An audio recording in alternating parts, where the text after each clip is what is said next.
Welcome to HardScript. Help me reach 5,000 subscribers. Support the video with a like and leave your thoughts in the comments. My wife looked me straight in the eye and said, "This body doesn't belong to you anymore.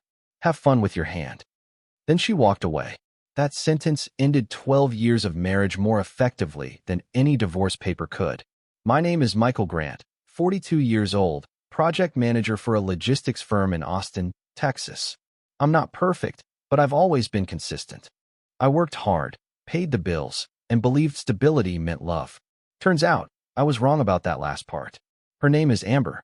We met in college. Back then, she had this quiet energy about her, didn't need attention to feel alive. Somewhere between the mortgage, the kids, and the treadmill of daily life, that woman vanished. It started small. About 6 months ago, she joined a new gym across town. Nothing unusual about that. But then the changes came fast. New clothes, new diet, new attitude. Suddenly, she was counting macros and quoting motivational podcasts like scripture. At first, I was proud of her. Then she started treating me like I was background noise in her highlight reel. She stopped eating dinner with the family, stopped sitting next to me on the couch. One night, she came home from the gym at 10 p.m., smelling like someone else's cologne. I asked about it. She smiled, a cold, practiced smile, and said, "I'm not accountable to you for every minute of my day." That was the first fracture. The second came when she changed her phone password. Amber had never been secretive, not once in 12 years. But suddenly, her phone became an extension of her hand. She took it everywhere, bathroom, shower, even to sleep. One night, I asked if everything was okay between us. She looked at me like I'd just interrupted a meeting she didn't want to attend. She said I was insecure and that she needed space to become her best self. I didn't argue. I've learned that real power doesn't come from yelling. It comes from silence. So I went silent. I started watching. Patterns. Habits. Time she left. Time she came back. I didn't accuse. I didn't demand. I just observed. She told her friends I was unsupportive. I heard it through mutual circles. The narrative was shifting, and I was being rewritten as the villain. The dependable husband turned anchor, holding her from her potential. And then came the night she said those words. It was late, after another argument that wasn't really an argument, just her talking, and me realizing I'd already lost her. She stood there in her gym clothes, sweat still on her neck, and delivered that line like a verdict. "This body doesn't belong to you. Have fun with your hand." She left for the guest room after that. I sat at the kitchen table for hours, the house quiet except for the hum of the refrigerator. I didn't cry. I didn't shout. I just opened my laptop. I had no plan, but my hands moved on their own. I logged into our shared cloud storage, one she'd forgotten existed. The automatic photo sync from her phone was still active. The first image loaded in seconds. Her, at the gym, in front of a mirror. But she wasn't alone. A man stood beside her, hand on her waist. His wedding ring glinted under the fluorescent lights. I stared at the screen, not in shock, but in confirmation. The quiet man always knows before the proof arrives. I closed the laptop, turned off the kitchen light, and said aloud for the first time in months, "All right." I wasn't going to confront her. Not yet. People like Amber don't respond to confrontation. They respond to consequence. And I was about to teach her what that looked like. The next morning, Amber acted like nothing had happened. She made coffee, hummed to herself, asked if I needed anything from the grocery store. Her tone was casual, even light. It was almost impressive how someone could erase a sentence like that overnight. I watched her pour almond milk into her mug. Every movement was calm, precise. She'd been doing yoga now too. Everything about her had become controlled, curated. When she left for the gym, I waited until her car disappeared around the corner before turning on my laptop again. I went through every photo, every message, every trace that the cloud backup had captured. The man in the picture was familiar. Ryan Pierce, one of her trainers. Early 40s, divorced, all confidence and veneers. He worked at the same gym where she spent her nights finding herself. I remembered meeting him once. He shook my hand like he was testing how much respect I'd give him. The texts were worse. Not explicit, but intimate. Words that weren't meant for friendship. Phrases like, "You make me feel alive again," and "he doesn't understand me." The oldest one dated back 3 months. Long before she started sleeping in the guest room. I didn't lose my temper. I didn't throw the laptop. I just closed it. My pulse slowed instead of rising. I made a mental note of every timestamp. That night, when she came home, I said nothing. She kissed me on the cheek out of habit and went upstairs. I heard her shower. I heard her hum. She was already living in a different story, and I was the background character she hadn't cut yet. The next day, I began my plan, not for revenge, but for order. I transferred all our joint finances into a single folder on my computer. Every credit card statement, every bank withdrawal. Patterns tell stories, and Amber had been sloppy. Hotel charges, meal payments in parts of town she never visited, an expensive necklace she never wore. I made copies of everything, not to confront her, to prepare. Quiet men don't move until the ground beneath them is mapped. On Friday, I told her I'd be working late. Instead, I drove to the gym. I parked across the street and waited. At 9:37 p.m., her car pulled in. 2 minutes later, Ryan's truck parked beside it. They went inside together, laughing. I didn't follow. I didn't need to. I already knew how it would end. When she got home around 11, she smelled like a different man's cologne again. She said she'd stayed late for cardio. I nodded, asked if she was tired. She said no. She said she felt amazing. That was the moment I realized she wasn't hiding out of guilt. She was hiding because she didn't care. The next morning, I made breakfast for our daughter before Amber woke up. While the eggs cooked, I logged into a new email account, one with no trace to me. I uploaded the photos, the texts, the receipts, everything. Then I sent it to myself, encrypted, under the subject line. When she lies, remember this. I wasn't ready to confront her yet. Timing mattered. In war, the quiet moments before impact decide everything. Amber thought she'd rewritten the story of our marriage. She didn't realize I was still the one holding the pen. Amber's transformation wasn't just physical anymore. It was strategic. She was becoming someone new in front of me, while pretending nothing had changed. That's what made it dangerous. Her distance wasn't rebellion. It was planning. I noticed it in the details. She started talking about independence more often. Casual phrases slipped into conversation, how women needed to be free, how marriage was just paperwork. Each word was a test. She wanted to see if I'd react. I didn't. Quiet men are underestimated that way. A week passed. She started locking her phone when she left the room, even during breakfast. I'd look at her across the table, phone face down beside her plate, and wonder how long she'd been practicing deceit. It takes time to become fluent in it. On Thursday, she said she was going to a fitness retreat over the weekend.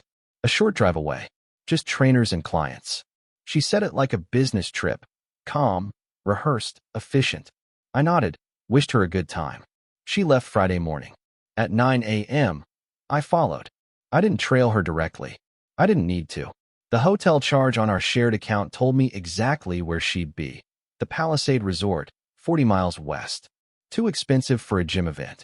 Too specific for coincidence. I arrived an hour later, parked 2 blocks away, and waited in the lobby cafe. I ordered coffee, opened my laptop, and watched. At 10:24, she walked in wearing gym clothes. Ryan followed 10 steps behind her. They didn't touch, but they didn't have to. Their body language said everything. She looked at him the way she used to look at me years ago, like he was her next adventure. They checked in under separate names.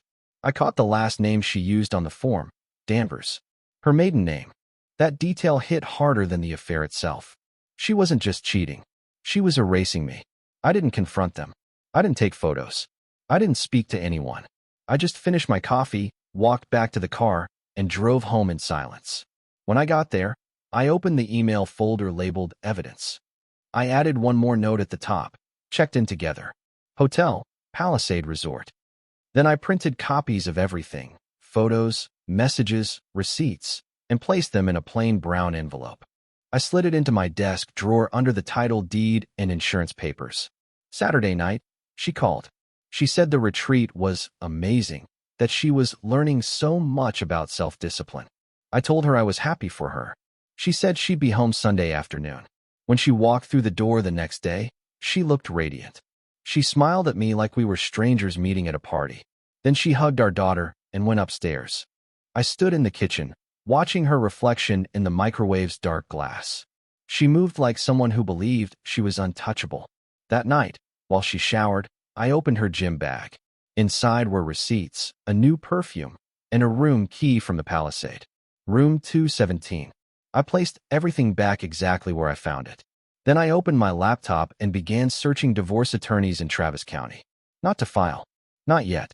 I wanted to know exactly what leverage looked like before I used it. Amber had rewritten the rules of our marriage. I was about to rewrite the ending. After that weekend, Amber's mask slipped in small ways. Not enough for her to notice, but enough for me to see through it. She came home later, laughed at things that weren't funny, scrolled through her phone with the faint smile of someone living two lives. I didn't confront her. I let her think she was safe. The first rule of quiet strategy is control the rhythm. Let the other person move first, burn their energy. She was doing that beautifully. Every lie was a step closer to her own fall. 2 days later, I met with an attorney. His name was Daniel Shaw. Older, calm, not the type who advertised on billboards. He specialized in divorce cases involving hidden assets. I didn't tell him everything at first, just enough to test his instincts. He said one sentence that stuck with me. "You're not in a marriage anymore, Mr. Grant. You're in a negotiation. Treat it that way." That changed something in me. When I got home, Amber was on the phone in the kitchen. Her tone was light, but her body language was wrong. Too careful, too aware. She ended the call quickly when she saw me, said it was just a friend from the gym. I nodded, poured coffee, and asked about her day. She said she'd been invited to join a new fitness brand as a local ambassador. She smiled like it was a dream come true. That night, she stayed up late at her laptop. I waited until she went to bed before checking the trash folder on the family desktop. She'd printed new forms, banking forms. She was opening a new account in her name only. By morning, I had already taken screenshots of everything and stored them in my encrypted folder. I didn't stop her. I wanted her to finish the setup. Paper trails are only useful when they're complete. The next evening, I made dinner. She barely touched it. She said her body didn't need this kind of food anymore.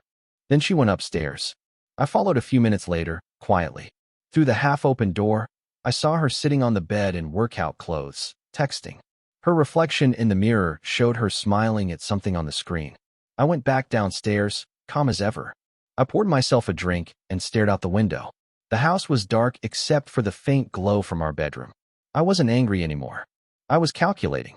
Amber thought she'd taken control of her life. But she'd forgotten something fundamental. Everything she was doing was happening inside a structure I built. The accounts, the house, the insurance, even the gym membership was under my name.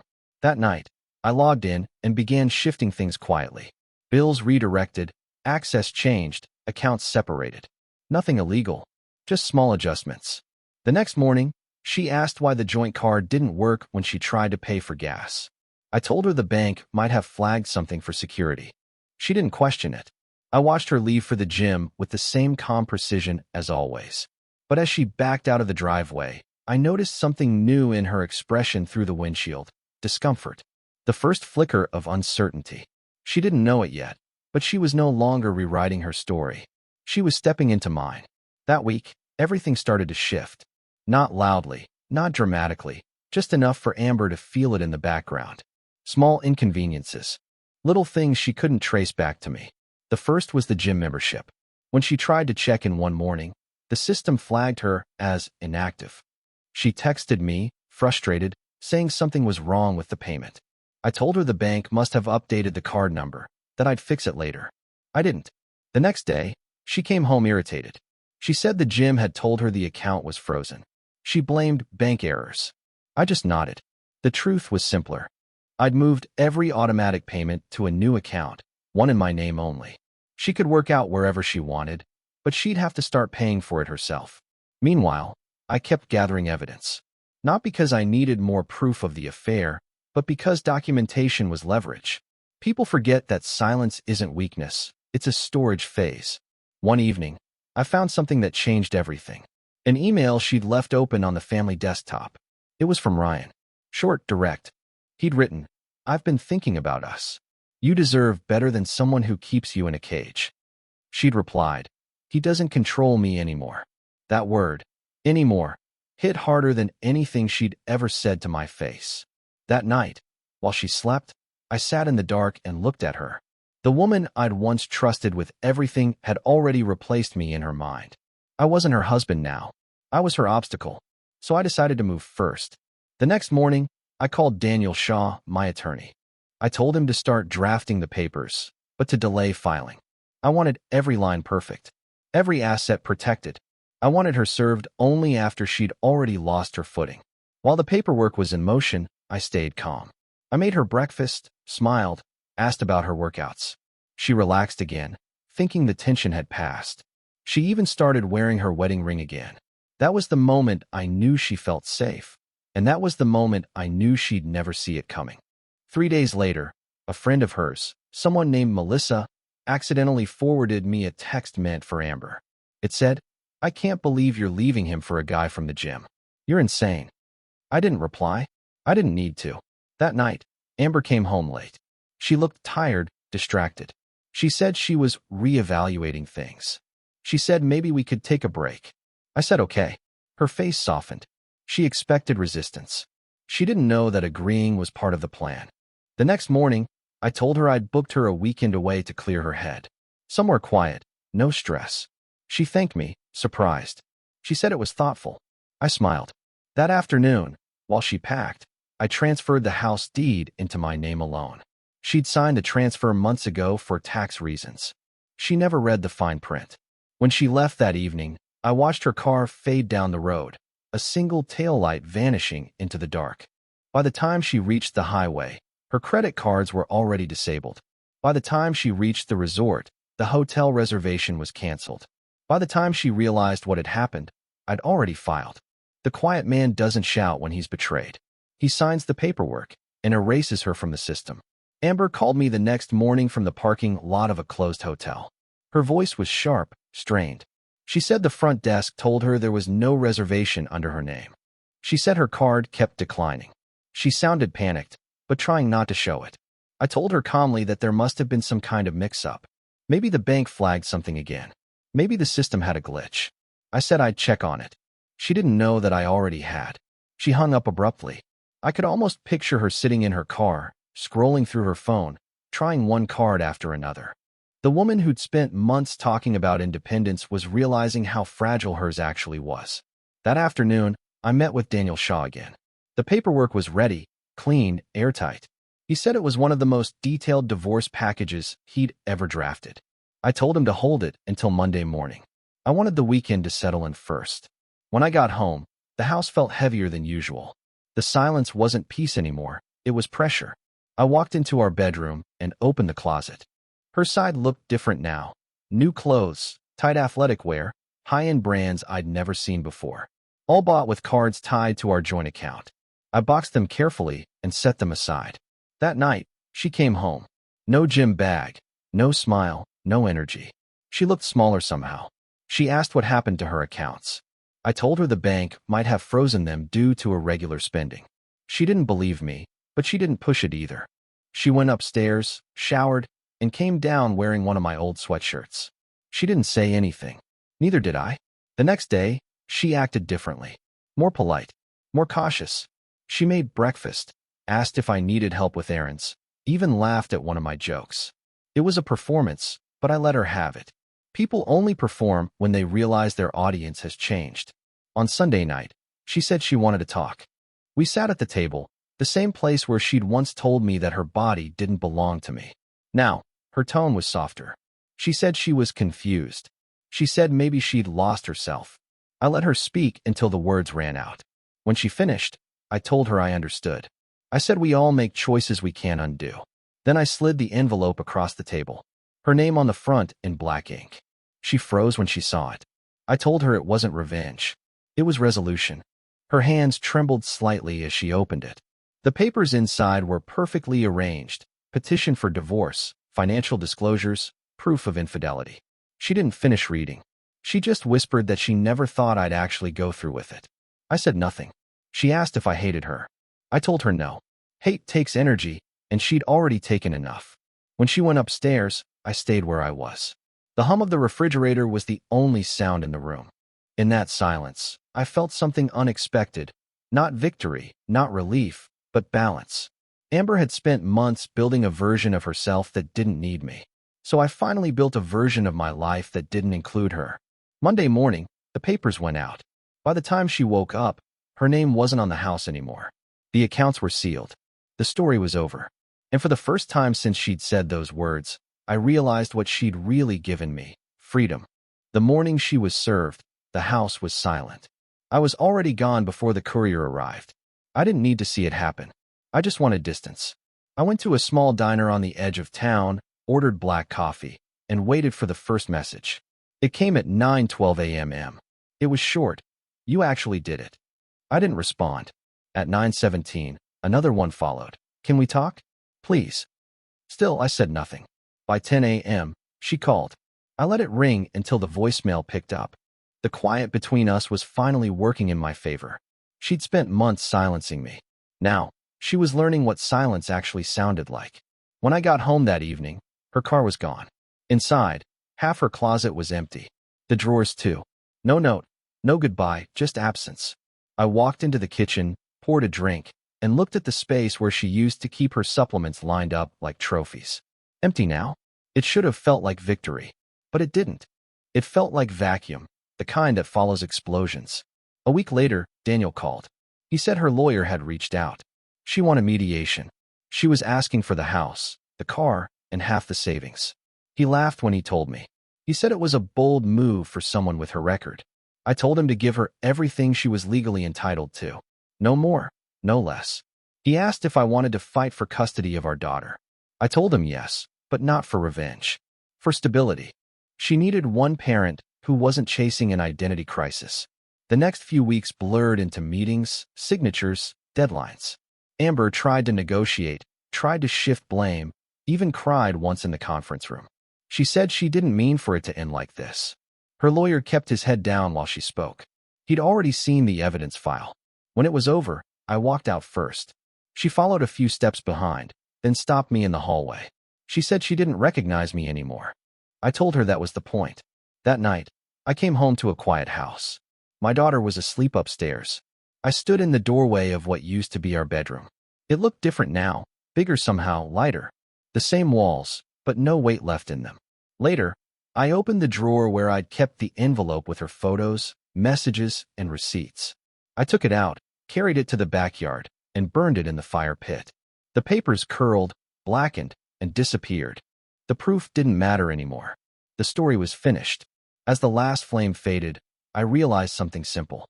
Amber's betrayal hadn't broken me. It had refined me. She thought she'd taken control by walking away, but she'd only given me clarity. I went back inside, sat down, and started writing a list. Not of what I'd lost, but of what I was building next. Quiet doesn't mean weak. It means calculated. And now that I'd rebuilt myself from the silence, I finally understood the difference between peace and surrender. The divorce finalized quietly, without ceremony, without final words.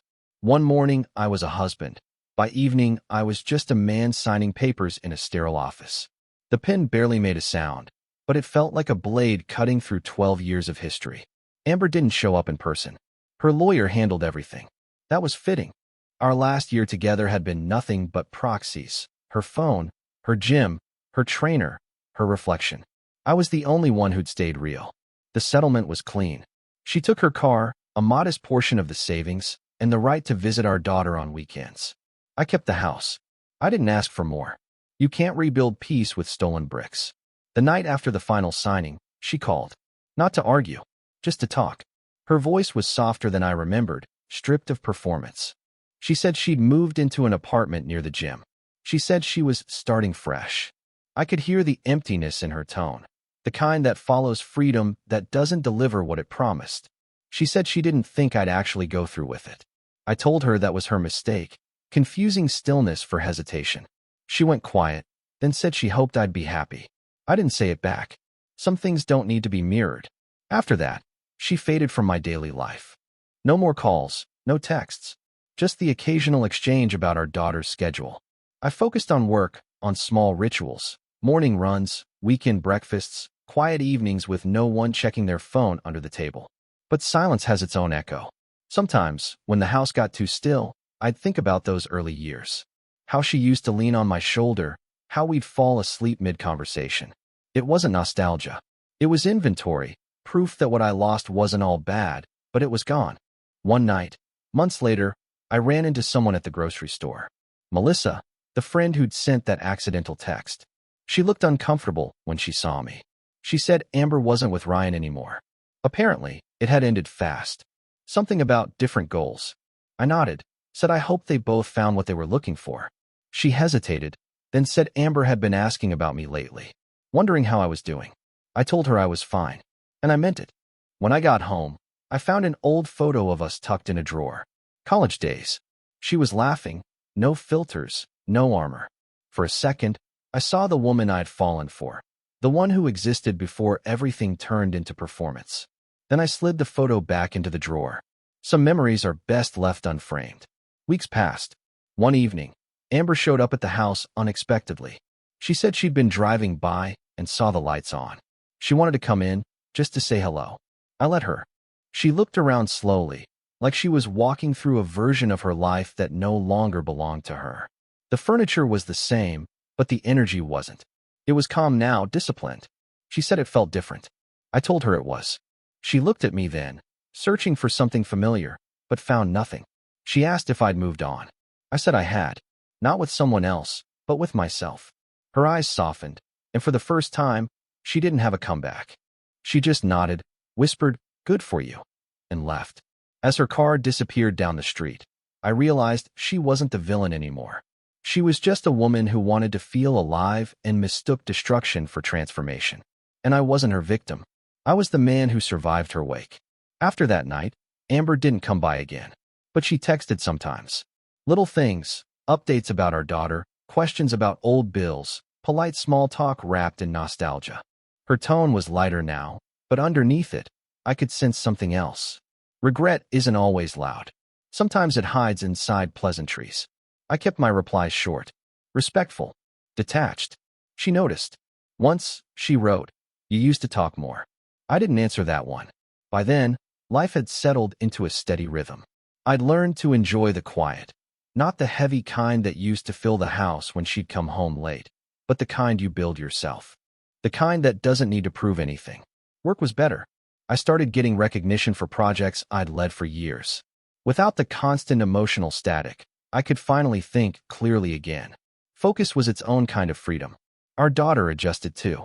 She was quieter at first, cautious, like she didn't know which version of her parents still existed. But slowly, she started to relax. Her laughter came back. She stopped asking when mom would move back home. Kids know when things are broken beyond repair. They just wait for the adults to admit it. About 6 months after the divorce, Amber called one evening. I almost didn't answer, but curiosity won. She said she wanted to talk in person. I said fine. She came over the next day. No gym clothes this time. No makeup. Just jeans and a simple sweater. She looked older somehow, not by years, but by truth. The kind that catches up when denial runs out of breath. She said she'd made mistakes. That she'd let something good rot because she thought she needed excitement. She said Ryan had been a wake-up call, not a future. He'd left her for someone else in the same gym 3 months after she moved out. I didn't react. She said she wasn't asking for forgiveness. She just wanted me to know she finally understood. That she'd confused attention for affection. That she'd chased validation because she couldn't face her own reflection. I told her understanding doesn't erase damage. It just explains it. She nodded, tears forming but never falling. Then she said something that almost broke my composure. She said she missed how quiet I was. How safe it used to feel. That's the moment I realized what all of this had been about. She'd mistaken silence for weakness until she lost it. Now she understood that quiet was control. When she left, I didn't watch her drive away. I'd already done that once. Later that night, I sat in the living room with the lights off, the house perfectly still. I thought about everything. How easily love can decay when one person stops showing up. How betrayal doesn't always come from cruelty, but from neglect disguised as self-discovery. Amber had gone searching for herself and found nothing solid. I'd stayed where I was and rebuilt everything she'd left behind. She thought the gym, the affair, the transformation were evolution. But real change doesn't happen in public mirrors. It happens in the quiet, where no one's watching, when you finally stop running from your own reflection. And that's exactly what I'd done. Months passed, and the storm faded into background noise. The divorce wasn't a fresh wound anymore. It was a scar. Clean. Quiet. Amber still texted occasionally, though less often. I always answered, but only when it involved our daughter. Anything else stayed unread. She stopped trying after a while. That's how distance really happens. Not through miles, but through silence that never gets filled. I'd rebuilt my life one deliberate step at a time. Work, parenting, the gym, not her gym, mine. A different place, smaller, less performative. I went early in the mornings, when the air was still heavy and the lights hummed softly. It wasn't about revenge. It was about precision, reclaiming parts of myself I'd neglected while trying to keep someone else whole. One morning, I saw her there. Not at my gym, but at a cafe across the street when I finished. She was sitting alone, stirring coffee she wasn't drinking. She saw me through the glass. Our eyes met for a second, no words, no gesture, just recognition. Then she looked away. I didn't go in. There was nothing left to say. That afternoon, I got a message from her. Just one line. "You look healthy." I typed back, "I am." Then I turned off my phone. There's something strange about surviving betrayal. People think it hardens you, makes you colder. But that's not it. It sharpens you. It strips away the noise, the illusions, the need to prove anything. You stop chasing explanations. You start valuing peace over closure. Amber had once said her body didn't belong to me. She was right. But she'd never understood that what truly mattered between two people isn't ownership, it's presence. The quiet kind, the steady kind, the kind that doesn't need constant validation. She'd gone looking for freedom in someone else's attention. I found mine in the space she left behind. A few months later, she moved out of state. She sent one last message before she left. "I hope you find someone who sees what I didn't." I didn't respond. Some endings don't need acknowledgments. Life settled again. My daughter grew taller, started smiling more. She stopped asking questions about why mom left. She'd already figured it out in her own way. One evening, I sat on the porch watching the sun drop behind the trees, the air cooling slowly. The same spot where I'd once sat with a glass of whiskey, staring at my laptop, realizing everything was falling apart. Only now, it wasn't destruction, it was stillness. That's when I finally said it out loud, not out of anger, not out of pain, but as fact. "You were right, Amber. Your body didn't belong to me. But this peace, this life, it never belonged to you either." I finished my drink, watched the light fade, and let the quiet settle around me. Some people chase power through noise. Some rebuild it through silence. I chose silence. And in that quiet, I didn't just survive her. I outgrew her. Real men don't explode. They exit. Subscribe for more power stories.